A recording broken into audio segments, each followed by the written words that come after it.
Class 6 subject Urdu. प्यारे बच्चों, सोन मौजू है एसआर का जज्बा। एसआर का जज्बा पूर ऐसे आज अमुक पेज नंबर कड़ो तुम पेज नंबर 53 पेज नंबर 53 अमुक पर्न तुम वो पेज नंबर 53। ज़ैन जब घर से निकला तो उसे मालूम न था कि किधर जाना है।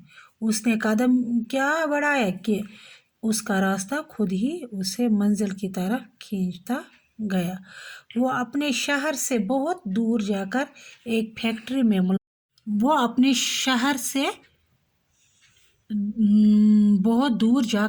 फैक्ट्री में मुलाजिम हो गया और अपनी इन थक मेहनत के जरिए तरक्की करता हुआ 10 बरस के अंदर ही फैक्ट्रियों के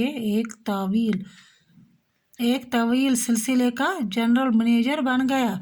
वो अब एक रईस घराने का दामाद भी था।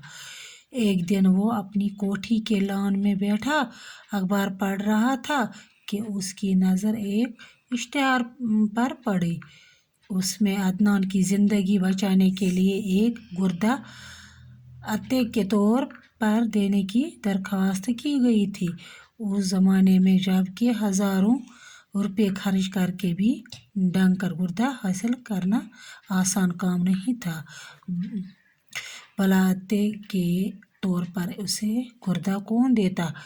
ज़ैन खबर पढ़ते ही उठ खड़ा हुआ और बीवी को बताए बगैर अपनी सेक्रेटरी को साथ लेकर रवाना हो गया। दूसरी सुबह वो अदनान और शीबा के सामने मौजूद था। बाप की हालत देखकर ज़ैन देर तक उसका हाथ अपने हाथ में ले रोता रहा। वो माँ के गले लगकर भी देर तक सिसकियां बरता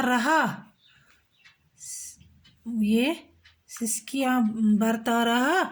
ये वही लोग थे जिन्होंने उसे उस ज़माने में वो सब कुछ दिया था जो उसे उस वक़्त कोई देने वाला न था। उन्होंने उसके लिए क्या कुछ नहीं किया था। पुरानी यादों ने उसे नढाल कर दिया। वो दो शख्सियत थी जिन्हें वो हमेशा पूछता रहा था, जो अब महज हड्डियों के ढांचों की शक्ल इख्तियार कर चुकी थे। कुछ देर बाद उसने खुद को संभाला, फिर डॉक्टरों से मशवरा करने निकल पड़ा। दूसरे दिन अदनान का ऑपरेशन कर दिया गया।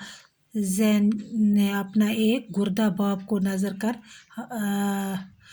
की नज़र कर के उसकी जान बचाई। वो चाहता तो दौलत के बलबूते पर एक गुर्दा किसी से हासिल कर सकता था, लेकिन अदनान की हालत इस कदर ख़राब हो चुकी थी कि एक दिन का इंतज़ार करना भी खतरे से खाली न था। और दूसरे वो इस सादत को हाथ से जाने नहीं देना चाहता था। सेहतयाब होने पर वो उन दोनों को अपने साथ ले आया। उसकी बीवी बड़ी नेक दिल खातून थी। अचानक अपने सास ससुर को घर में पाकर बाग हो गई। ज़ैन ने अपने छोटे भाइयों को भी तलाश करके रास्ता पर लगा दिया। अपने रसूख से उन्हें अच्छे अहदों पर मावर कराया और यूं सब हंसी खुशी दिन गुजारने लगे। बाकी वसलाम।